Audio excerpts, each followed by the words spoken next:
My name is Margaret Thompson, and I'm 68 years old. I spent my life running a small diner with my husband in a quiet suburban town, raising our 2 children, Michael and Sarah. My husband passed away from illness a few years ago, and I was peacefully enjoying my retirement. Then one day, my daughter-in-law said something that shocked me to my core. "Margaret, we're not a free daycare center, you know." I never imagined I'd hear those words from her. How did it come to this? Today, I want to share my story with you. My son Michael works as a manager at a tech company. He and his wife Jessica both have demanding careers in the city. Jessica works in corporate finance, often putting in long hours. She always seemed polite and respectful. At first, I thought she was a wonderful daughter-in-law. My daughter Sarah lives in another state, a stay-at-home mom raising her elementary school-aged daughter. Everything was fine initially. Jessica and I had a decent relationship. But after my grandson Ethan was born, things began to shift, slowly but unmistakably. The trouble started at Ethan's first birthday party. Jessica texted me the venue address, a popular event space in town.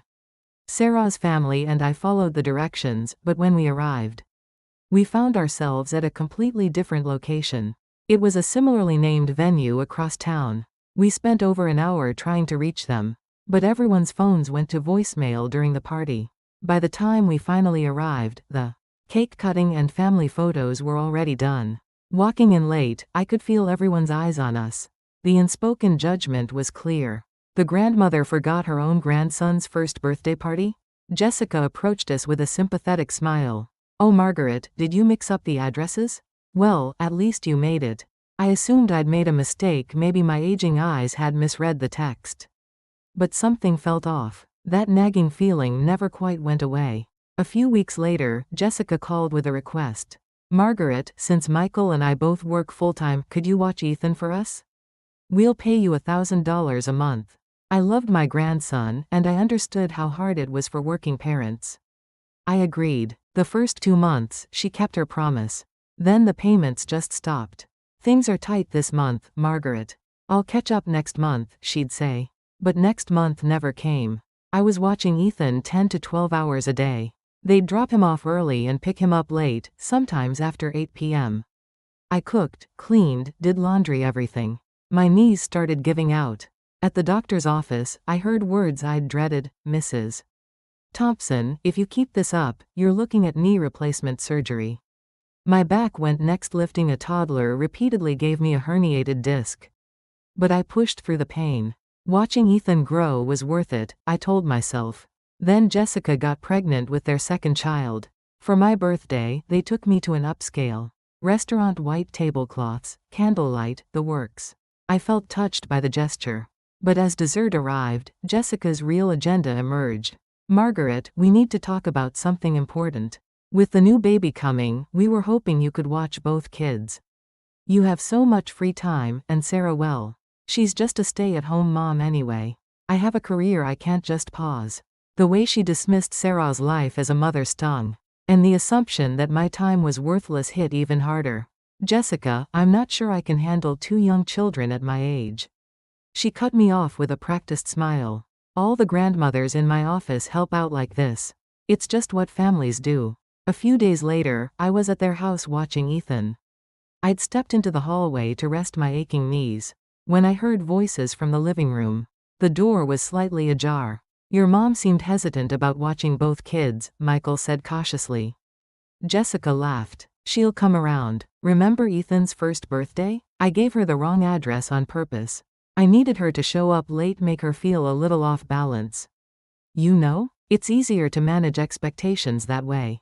My blood ran cold. It wasn't a mistake. She'd deliberately humiliated me as some kind of manipulation tactic. "That was kind of harsh, don't you think?" Michael said weakly. "Please, you have to train boundaries early. Otherwise, they get too comfortable saying no." I stood there, tears streaming down my face. All those hours of pain, all that love I'd poured into helping them, I was just being used. I walked into that living room on shaking legs. "Jessica, did you deliberately give me the wrong address to Ethan's party?" Her face went pale, then hardened. "Margaret, you're overreacting. It was just, I heard everything. You said you did it to train me. Like I'm some kind of dog." She stood up, voice rising. So what if I did? Watching your grandchild isn't some huge burden. Why are you being so selfish? This is what grandparents do. Something inside me snapped. Jessica, I am not a free daycare service. I have a life. I have pain. I gave up my peace to help you.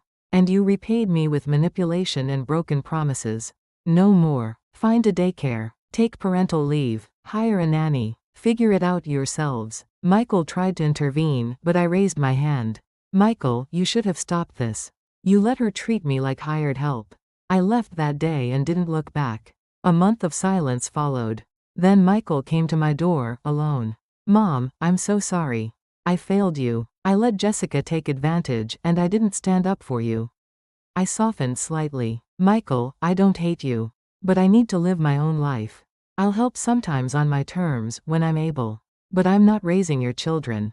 Jessica eventually called too, her voice small. Margaret, I was wrong.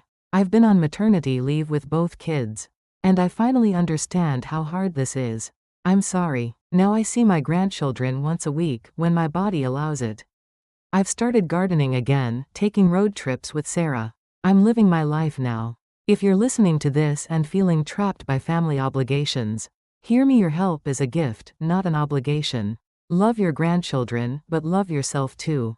Setting boundaries doesn't destroy relationships, it saves them. Thank you for listening.